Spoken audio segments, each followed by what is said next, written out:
is you're saying to yourself, I'm not willing to commit to actually show up and perform in that way, right? And so let's tie it back to business. We started talking about kind of just marketing efforts and postcards, right? And I think what I hear a lot of people say to themselves when they're like, hey, I'm not willing to invest, a few $100s a month into marketing into my sphere. What they're saying is I'm not willing to use the time I'm going to get back to go build my business.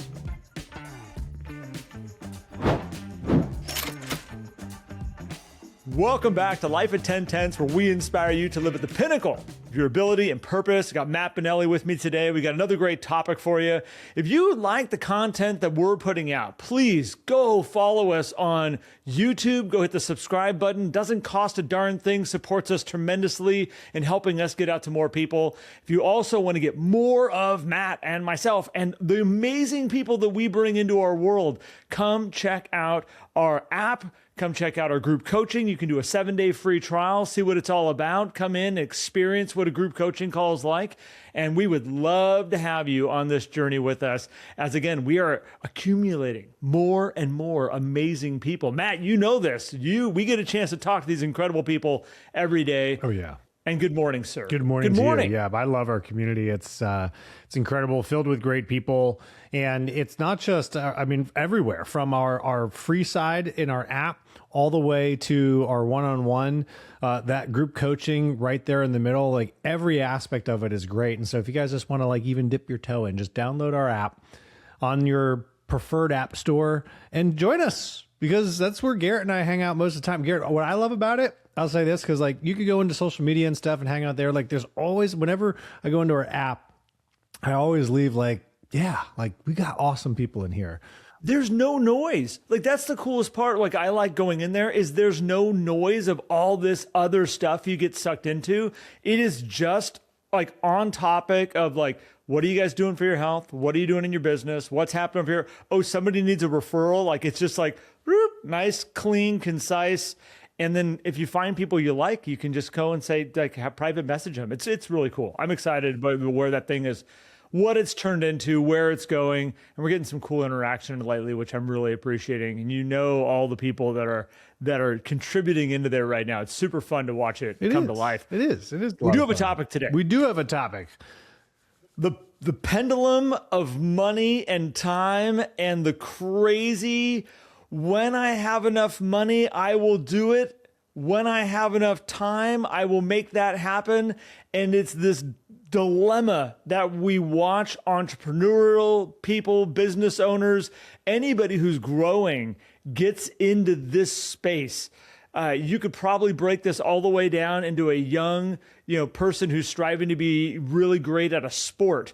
When I get enough money, I will hire that trainer that's going to take me to that next level. And then all of a sudden they're playing at a certain level and they're like, I don't have time to commit to that trainer, that what they're going to want from me and what they're going to need from me. And this is a dilemma, Matt, we watch all the time. And it came out of the great talk that you gave internally to our core group about postcards. You and your team came on to talk specifically about how postcards work, why they work. And as I was listening to you and we were listening to some of the people, I was like, this is the dilemma. I will start doing postcards when I'm making enough money to afford postcards. And then there's a gray area that if they miss it, they get too busy. And then all of a sudden, I don't have time to sit down and create a postcard right now. And I will get to that when I get some free time. And then the pendulum swings back the other way. And they go, I don't really have enough closings right now. And I'm like, oh my God, stop, please stop. It's such a fascinating, theory too, when it just comes to your personal world as well. It's I'll give back once I have enough time, or, I'll work on this project when I have enough time, or I'll invest in this when I have enough money. And, we're not talking about, consumer products or anything. It's I will buy the nice car when I have the money for the car, of course, right? Yeah. But when it comes to something like your business, Garrett, and you look at the actual dollars and cents versus the time invested, and I think it's easier from a third party perspective to see this, which is why this comes up a lot in coaching. But when you're in it, you're insular to it. Cause I've made these decisions too. I'm like, I don't know if I should invest in that tool. Like, yeah, it might save me some time, but I should just figure it out on my own. And I think one thing that I've come back to anytime I look back and think about what was going on with my mindset in those scenarios, Garrett, I was looking for an excuse as to why I may not see the results that I want to see. It's like, well, I don't have the tool, right? Well, I didn't have the money to invest in the tool, or I didn't have the time to go perform the act. But they're just excuses because we still want the success. We want the results. We want to be able to be in the position to serve our people. But we just non-consciously default to the excuse. And because that's really what it comes down to, Garrett. Well, and it's interesting because you can get stuck in these plateaus is what happens. And so that's usually what we see, Matt. It's not that you like are moving backwards or you're failing. It's just that you move up to a plateau. And if you look at like a staircase, so you got a stair, you got another stair that comes up, and you can see the other stairs in front of you where you want to go to. Okay. The level that you want to get to. I know. And it takes you to other floors. There's all kinds of cool stuff up there.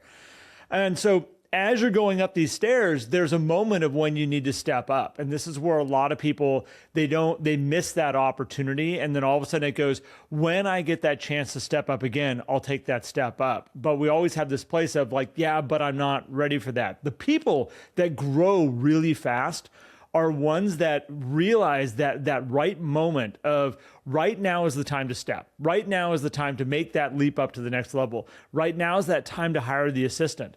Assistants are where I see this happen all the time, Matt.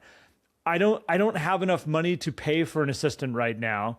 Then there's this gray area where their brain's going, is this the moment? This is where professionals know to step. They're like, this is my moment to step.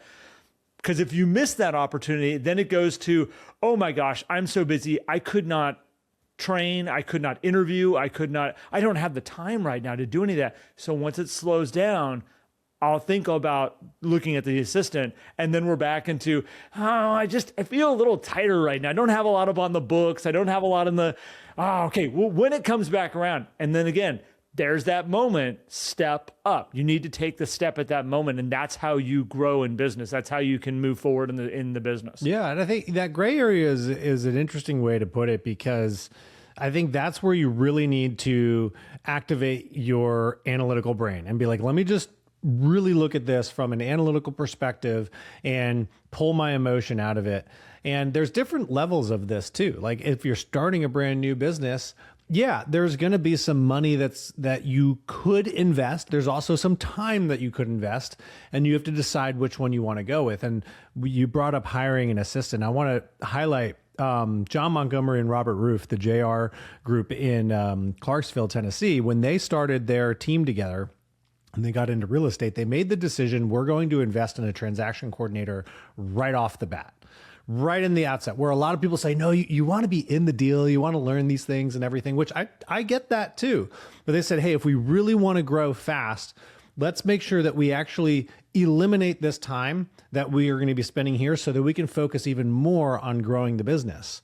And it did wonders for them. Yes, it cost them more money up front to do that. But when you also think on the grand scheme of things, most people can hire a transaction coordinator on a per deal basis paid out of the closing. So the investment actually, like from a cash flow perspective, is easy to make because we don't have to pull money out of our pocket that we already have to put it in there. It just reduces maybe the net income that comes in per deal, or the gross profit, which, okay, great. That means we just need to find another deal, which we're now already investing that time in before that deal closes to achieve the next one. And so there's certain things like that you can look at. And if you analyze it in that way versus just saying, hey, I don't have the money, now you get to make a better decision. And I'm not saying there's a right or wrong decision with this, Garrett, because I think I see a lot of advantages to either side. But there are some, but when you get into that moment that you're talking about where you're ping-ponging back and forth and just swinging back and forth, it's like, well, at some point we should probably make the decision of, do we want this business to grow or do we not? Well, and what you just said, which I think summarizes it about the company you're just talking about, is they had a clear understanding of where they were going. And I think that's where it gets really hard to make decisions when you're in that gray area moment. You can't make a clear decision of, oh, no, the only option right now is to hire right now. The only option is to get a company that's going to take care of those postcards for us. The only option is to move down this route. That goes back to what we always talk about. If you really want to grow, you have two things you need to know. Where am I right now and where am I going? And a lot of people don't know where they're at and they don't know where they're going. But they know they're supposed to be growing. They know we're supposed to be getting better. I mean, we kind of been told your business should grow by X% every single year. You should at least raise the goal by 30%, let's say, every single year, because I mean, that's healthy growth, let's say. But at the end of the day, most people are just doing what society says they're supposed to be doing, but they themselves don't know what they're really trying to accomplish and what they're trying to do. And this goes back to, and I hate to bring up business planning again, but this is everything that we do in the business plan, Matt, is that if you had a clear GPS, mission statement, vision statement, core values, your goals, when these gray areas come around, you just go, okay, I know exactly what I'm supposed to do right now. I am so clear on what I'm supposed to do. And then you get to make smart decisions. And this is with anything. I'm even thinking about health and what we're doing with health right now, Matt. I know more about my health right now that I know when I feel like crap, I can sit there and go, why do I feel that way? Oh, it's because of this. What decisions do I want to make in the future? Well, if I eliminate this, I sleep better. My heart rate drops at night. I actually am a better person the next day. Okay, let's make those decisions now going forward when those gray areas show up and you're sitting at dinner and you're going, should I order an IPA with this meal? That would be delicious. Or maybe I should have an iced tea. That's another option I can have, and I'll probably sleep a whole lot better. Actually, water is probably the best way to go, at least for dinner. And it'll save you some money too. Well, health is a good example because a lot of people will say, oh, I'll invest in, and I've heard this before too from people, I'll join the gym when I'm back in shape to actually join. I'm like, wait a minute, that makes zero sense. What do you mean you'll join the better, gym? Matt. It feels better to go lift weights when you're in shape. And yes, it does feel better. And I understand emotions and all of these things with it. And I like to think that I'm a more logical person with certain things, but we have to pull ourselves out of these moments sometimes and just understand, like, what am I really trying to accomplish? And so and the gym and fitness is a great example. And I'm not saying everybody needs to spend a ton of money on their health and fitness necessarily, but when you look at things and you're saying, hey, I really want to transform my health, and you're looking at spending $100 a month on an advanced gym membership, or, that involves maybe a personal training session or something. And you're like, it's not worth it to me for 1 year later to be in the best shape of my life to invest that money. It's like, okay. Think about where the decisions are made, Matt. Most people will go out and spend money on one meal, one night that would probably pay for the family gym membership for the entire month. Oh yeah. But we will fight. We'll sit there and go to the gym and we'll do the walkthrough and we'll look at all the equipment and all the great stuff and the sauna and the steam rooms and all these things. And we go, I don't know, that seems really expensive. Like I don't know if I'm willing to commit to paying that much money is it a 6-month contract, or is it can they just do month to month? Like, we get caught in these areas. And again, it's because we're not clear of where we're going. Well, like, we don't know what the next step is. And really what you're saying to yourself in a lot of those moments are, unless it really doesn't work for you or fit into your routine and things like that, which I understand. I don't have a gym membership right now, but I got a gym in my garage. Is you're saying to yourself, I'm not willing to commit to actually show up and perform in that way, right? And so let's tie it back to business. We started talking about kind of just marketing efforts and postcards, right? And I think what I hear a lot of people say to themselves when they're like, hey, I'm not willing to invest, a few $100s a month into marketing into my sphere. What they're saying is, I'm not willing to use the time I'm going to get back to go build my business, right? Because that's really what the trade-off is. When it comes to this pendulum of time versus money, it's really a equation of understanding that both are a commodity in your business, and one is more valuable than the other. And typically that is time, right, is typically more valuable. Now you can calculate that stuff too, and buy back your time, which we read almost 2 years ago now, Garrett. It has a great equation on calculating a buyback rate in terms of what you could afford to spend money on to give your time back. And Dan Martell did a great job with that book. We had him come talk to our community, which was fun. When you look at that and you say, well, if you do buy your time back, you have to go use that time to then invest. And this connects to the clarity portion. Well, if we don't know what we're going to do to build the business, then it is really hard to make that decision, because maybe it's not that I'm unwilling to commit the time. It's like, I am willing to commit the time, but I don't know what to do. So let's solve that problem so that we can have the time or utilize the time effectively, and then buy that time back by offloading the certain things that in the grand scheme of things are not that expensive. Because you look at a postcard campaign, Garrett, I mean, depending on what company you use to do any of this stuff, it could range from a few $1,000s a year to, I mean, I don't see anybody going to the 5 figures of spending money on postcard campaigns to their sphere of influence here. It's not a crazy amount of money when you look at, well, you're trying to earn $100, $150, $200, $300,000 a year. Spending a fraction of that on something that keeps you in front of your sphere, that is high touch to attract more referrals, create conversations, it seems like a no-brainer. And I think a lot of people would agree, but you have to be willing to then invest that time into the actions when that that time you're buying back. This is where, like, I look at, we've talked about transaction coordinators already here, Matt, but like, I feel like a transaction coordinator is what I always tell people as they're growing in real estate. Like, that should be your first kind of like moment of like, I'm going to invest in this. And as you talked about, almost every transaction coordinator I've ever come across is paid at the end of the deal, and they're only paid if that deal makes it to the closing table. That means you can have that person be working for you. And if that deal for some reason blows up and doesn't make it, like, you're not out money. Like, you're not sitting there and going like, oh crap, how am I going to pay them? They're just as invested in getting that thing to the closing table and doing it at a very high level also, because they want to get paid. It's a really, really, really safe spot to start to tiptoe into. When I make the investment, I get time back. And then again, as I said, like, if you get time back, what are you going to do with it? And I always look at it as like, let's say we get 2 hours a week back.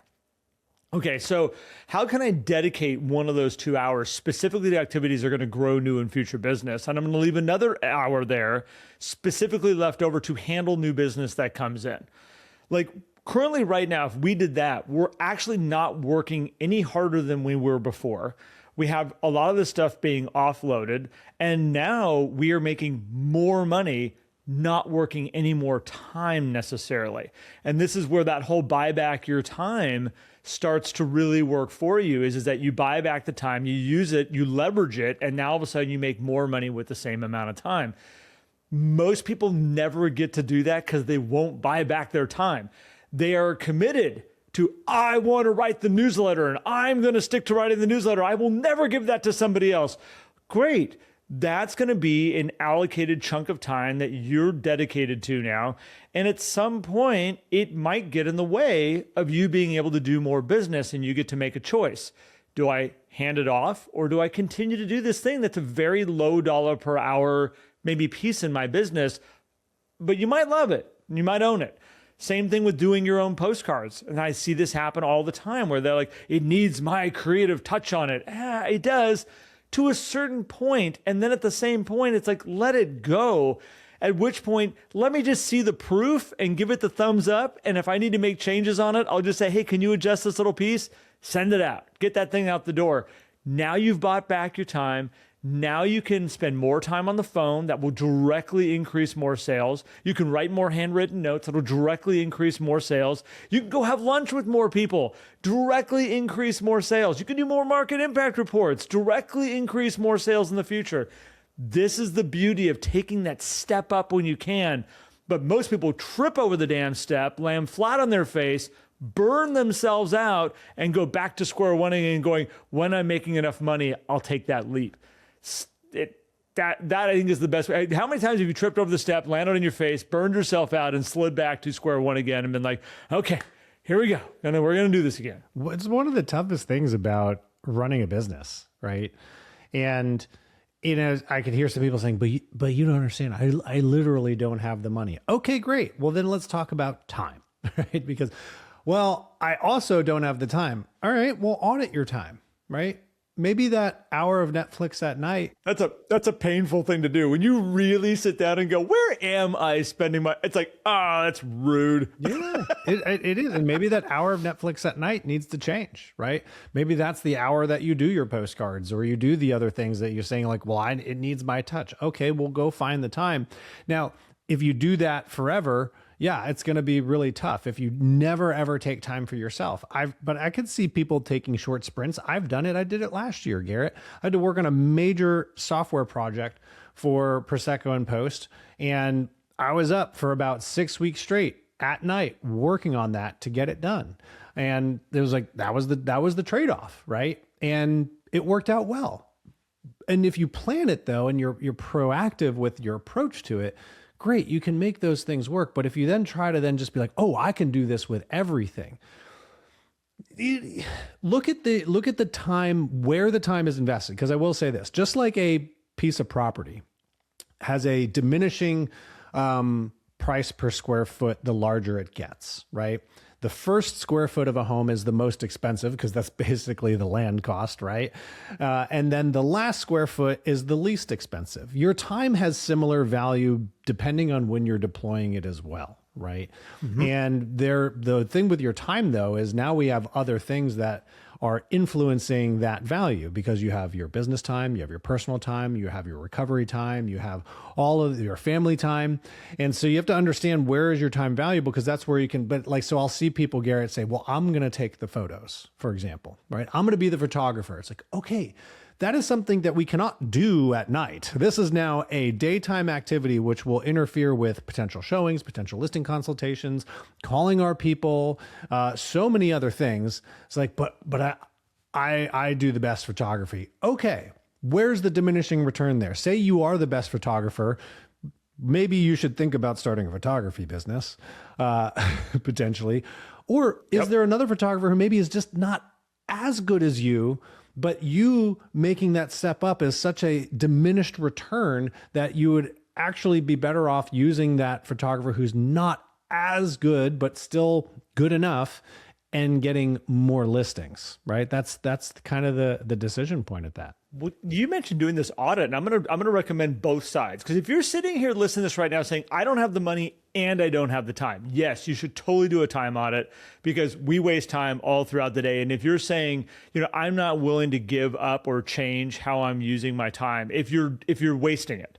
Like if you say, I'm spending an hour every day scrolling on YouTube, looking at reels or shorts, you might want to stop. And if you're arguing with me going but I need that in my world to keep my sanity, it makes me happy, it raises my, whatever. No, let's not go there. That means you don't have a clear picture of where you're going, why you want to grow, the person you want to be in the future. Those are excuses. We're not going to talk about that. So we have the time audit. The other side is the money audit. Yeah. And it's really good to go down this route too, because if you're sitting here and saying, I don't have the time and I don't have the money, but I'm not where I want to be, you are stuck. You are stuck in the mud, call it quicksand, whatever you want to be, because as of right now, you will never grow to a higher level. If you're sitting there saying, I don't have the money and I don't have the time, you are literally trapped. So the money side of it, and I just had somebody do this where we were going through out of business planning, all their expenses.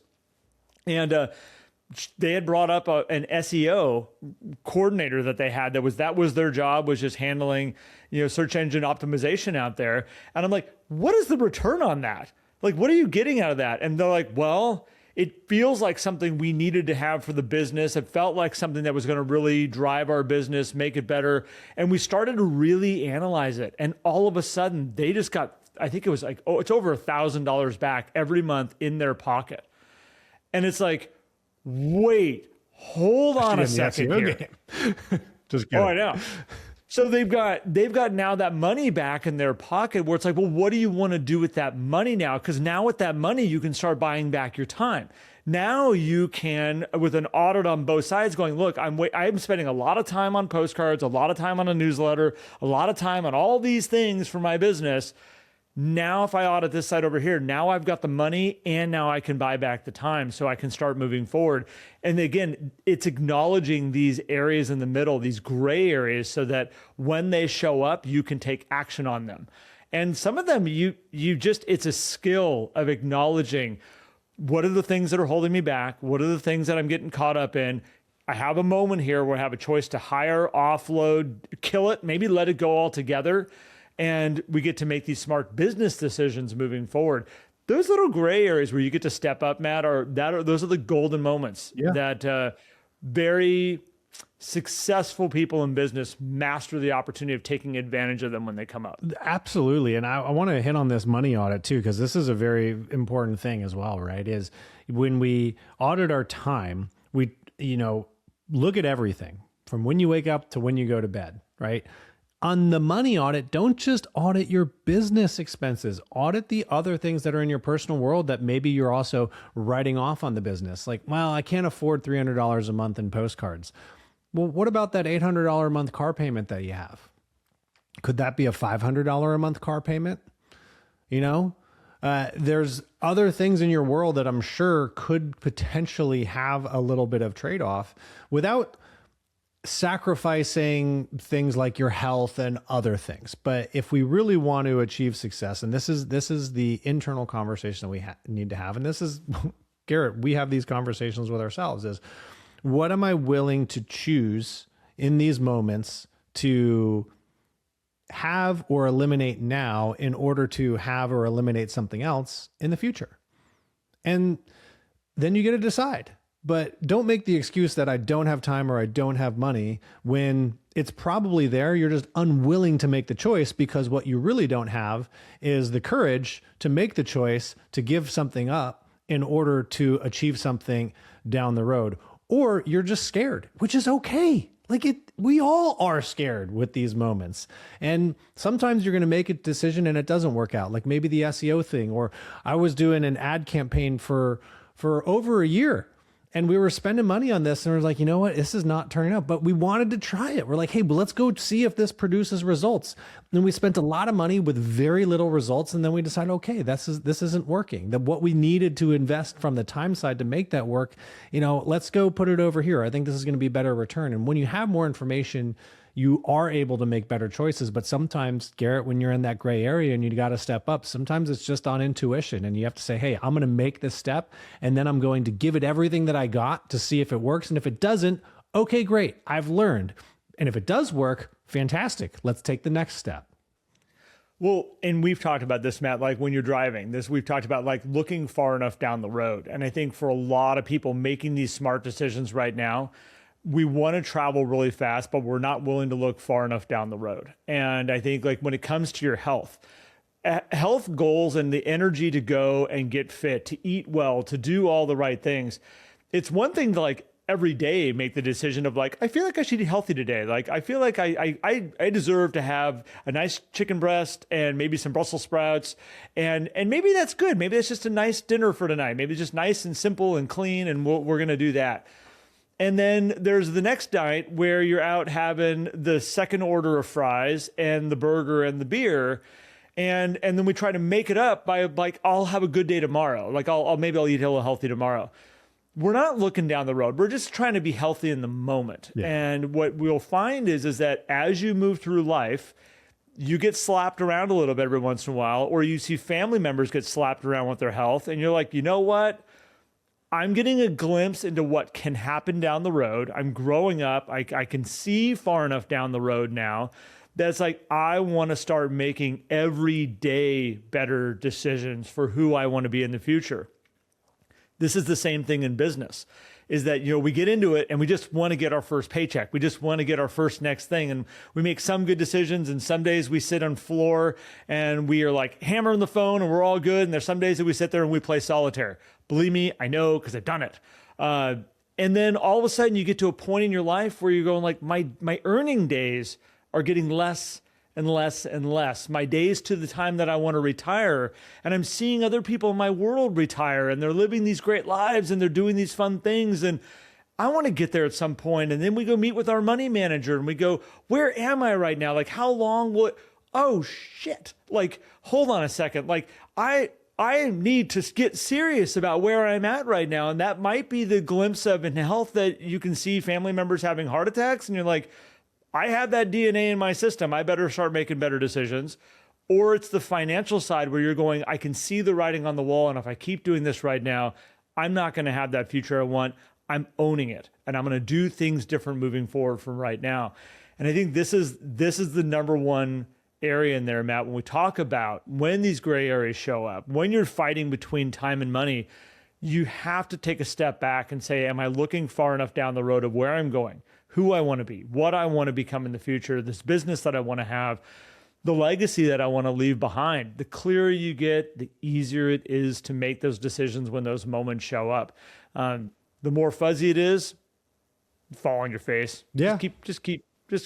Yeah. I have this picture. It's snowing outside right now. I have this picture of those memes that people post, and they're like, man, looks like somebody fell in the snow, and they turn the camera and they've got like snow packed in their glasses and all over them. It's like, yeah, that moment over and over and over again. Yeah. Yeah, it really is. So I'd say, one, get clear on where you want to go, obviously. And then 2, audit your time and audit your money, right? Give it a true audit, and then that'll give you more information to make objective decisions about certain things in your business. And then own the decision. That's the last element. Whatever choice you decide to make, don't use it as an excuse, just own it. There's no right decision. If you're like, hey, I still am going to do the photographs, I still am going to do the postcards because I just really want to do that. Great, own it.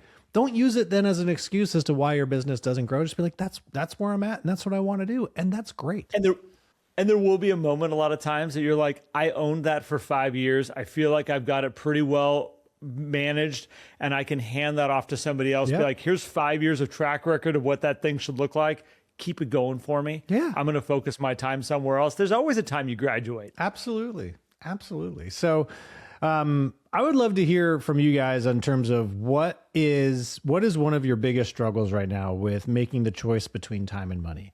So you can either, if you want to be anonymous or private about it, you can reach out to us. You can either direct message us on Instagram at Life at 10 Tenths, or you can email Garrett or myself, or comment on our podcast in our app. When this podcast gets published, you can comment right on the podcast inside our app, or go over to YouTube and you can comment below the episode right there on YouTube, because I want to hear where you guys are struggling, or what choices maybe you've made that have helped you kind of go, oh my gosh, I wish I had made that decision earlier on, because that will kind of help other people see, because we're all have experienced these points. And when you see other people kind of making some decisions or struggling, then we can kind of collaborate together so that we can all move forward. And we hope that's what you guys get out of these, which, that said, if you get value out of this, do share it with somebody who needs to hear it.